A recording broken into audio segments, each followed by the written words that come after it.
Okay. Yun! Tignan nyo naman yan mga lodi. Pagkaing masarap at masustansya at madali lang gawin. Sausaw natin yan, syempre. Kaya ko kaya ito ng isang subuan pa. Kaya ng isang subuan. Sorry.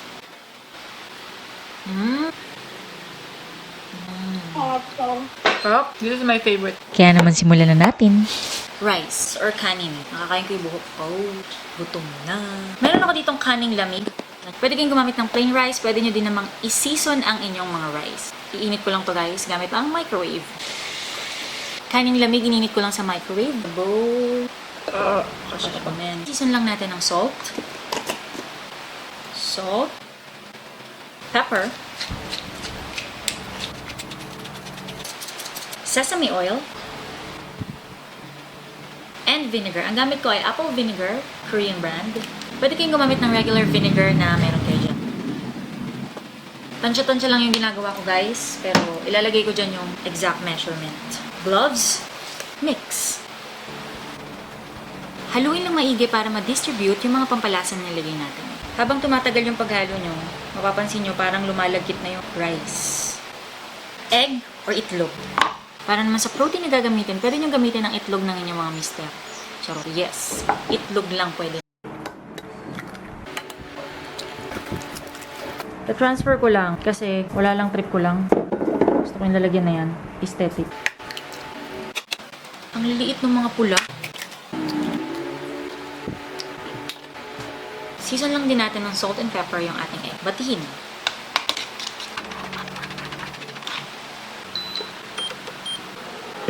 Hindi natin kailangan ng maraming oil dahil non-stick naman siya. Mag-spray lang ako ng konting oil.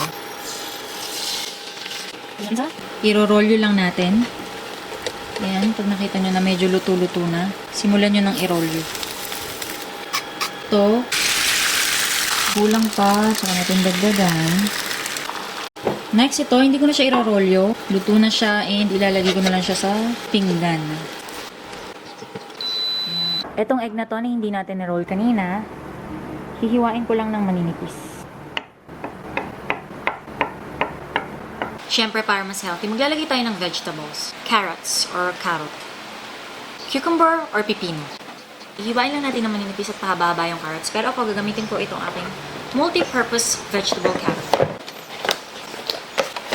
Okay. Ito yung kanyang different types of cutter. Pwede din kayong gumamit ng spinach. Kung walang spinach, pwedeng kangkong, cabbage, at marami pang iba. Check na natin. Ito na yung ating mga carrots. Madali lang gamitin yan. Ang ganda ng kinalabasan. Pwede nyo na itong ilagay sa inyong gimba, pero ako ibablanch ko siya. May pinapakulo na akong tubig dito kanina. Lagyan lang natin ng salt. I-blanch lang natin yung carrots. Hey Siri, timer for 3 minutes. 3 minutes. Starting now. Gusto kong binablanch yung carrots para malambot siya, pero at the same time, crispy pa din. Hey Siri, stop the timer. Okay. Optional, magdi-drizzle ako ng sesame oil para may nutty flavor. Then, save it for later. Para sa cucumber, gagamitin ko lang ulit itong aking multi-purpose vegetable curry. Diba? Napakadali lang niyang gamitin. Tignan nyo naman mga lods. Pantay-pantay ang pagkakahiwa. Gawa lang tayo ng mabilisang sauce. Mayonnaise, gamit ko Jap Mayo. Bahala kayo kung anong gagamit. Vinegar, apple vinegar ang gamit ko. Again, you can use regular white vinegar. Kung anong vinegar ang meron kayo dyan. Pampalasa, pepper, salt, konting oyster sauce. Kung may allergy kayo sa oyster sauce, pwedeng soy sauce. Sesame oil, and honey. Kung walang honey, pwedeng sugar. To adjust the consistency of our sauce, you can add water. Then mix. Tikman natin. Sarap. Next, kailangan natin ng seaweed. Seasoned seaweed. Meron ito sa mga supermarket and sa mga Korean store. Open lang natin. Ito, walang butas. Itong magaspang na side yung paglalagay natin ng filling. Seasoned rice. Lagay muna tayo dito sa gitna. Binasa ko lang yung aking kamay para hindi dumikit yung rice. Magtira kayo ng mga half to 1 inch dito sa dulo. Then, another seaweed.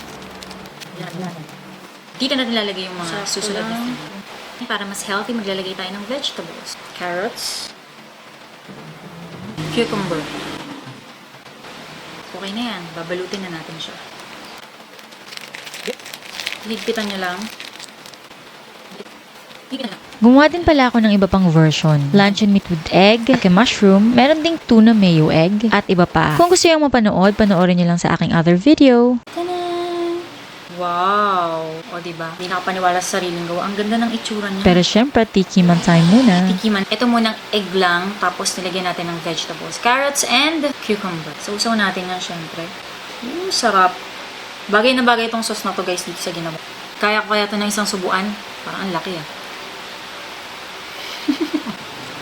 Laki. Okay ni Rhea, just watch me eat. O diba, sobrang Don't be dali lang nice. gawin. Ako nga pala ang inyong kusinerang ininyara, Jane Agustin Silvestre. See you in my next vlog. Vida. Baka naman.